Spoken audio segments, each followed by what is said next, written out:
So guys, ayan, ito na yung ano guys, finished product natin, ayan. Ready to ano na to guys. Ayan siya ang ating finished product. Hi guys, ayan, may gagawin pala tayo ngayon. Gagawa ako ng DIY na ano guys.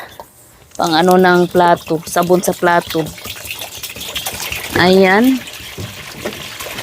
10 liters to, pero dapat ano 13 liters tong tubig ang gagawin natin, pero i-adjust ko lang siya guys kasi pansariling gamit lang naman to. So may 10 liters tayo dito na tubig. Dapat malinis na tubig guys. So ayan na yung tubig natin, malinis siya. Ilagay lang natin tong ano muna guys. Ayan. Yung booster natin guys. Ayan.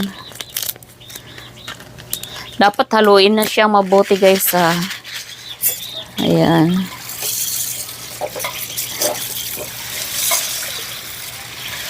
Ayan. Haluin natin ng mabuti siya guys. Ayan.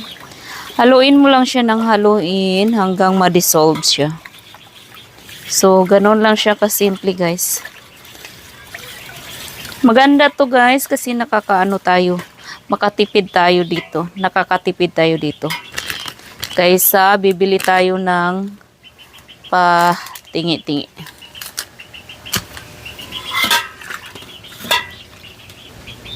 Tapos ngayon guys, sunod natin tong surfactant guys. Dapat ang pagkalagay nito ano guys, dahan-dahan lang, tapos circulate po lang siya. Para hindi magbuo-buo. Madali siya, para madali siyang malusaw. So, habang nagbubuhos ka guys, ayan, ikutin mo yung ano, ganun lang.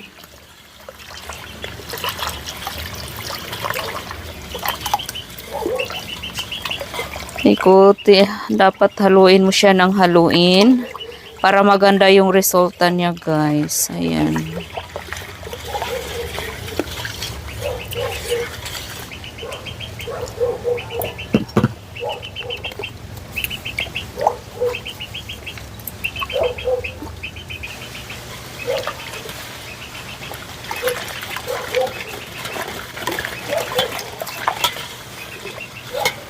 Haluin siya ng haluin.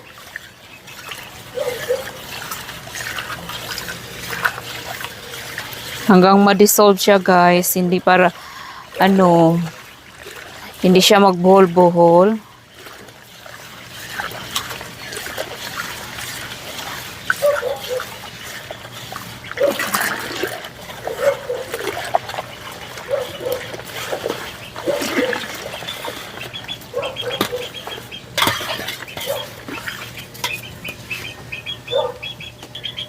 I-rest lang natin to guys about 10 minutes. Tapos babalikan natin, idagdag natin tong ating ano guys, ayan siya.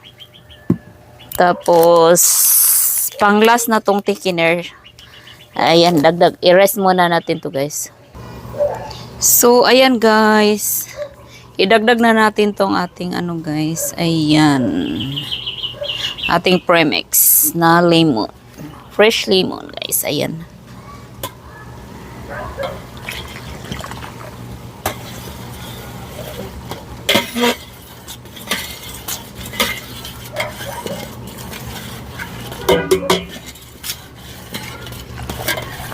Maganda talaga to siya guys, ang bango nito. May mga ano din sila guys sa ibang ano, DIY, depende sa gusto nyo. Pwede nyo pang ano, yung pang sa plato or ano, basta tingnan nyo na lang guys, marami silang ano dyan. Ayan. Mas madali siyang malusaw guys ha. Pag ganito, malapad, yung maayos yung ano. Pag ano kasi medyo yung paglalagyan natin katulad nung dati nilagyan ko is yung balde. Matagal malusaw yung ano surfactant guys. Matagal siya malusaw. Pag dito, ayan ito, maganda yung ano, madali siya malusaw talaga. Madaling malusaw yung surfactant. Pag maganda yung pinagmimixan natin. Dapat maganda, maayos talaga yung pagka-mix niya guys para hindi siya magbuhol-buhol. Nagbuhol-buhol kasi yung surfactant guys. Ayan, ito idagdag na natin yung thickener natin guys. After ng thickener natin guys, i-ano natin to siya. I-rest natin siya ng 24 hours. So, bukas pa ang ano nito guys. Bukas pa ang bukas pa natin makikita yung magandang result nito guys. Kasi nawawala yung bubbles nito.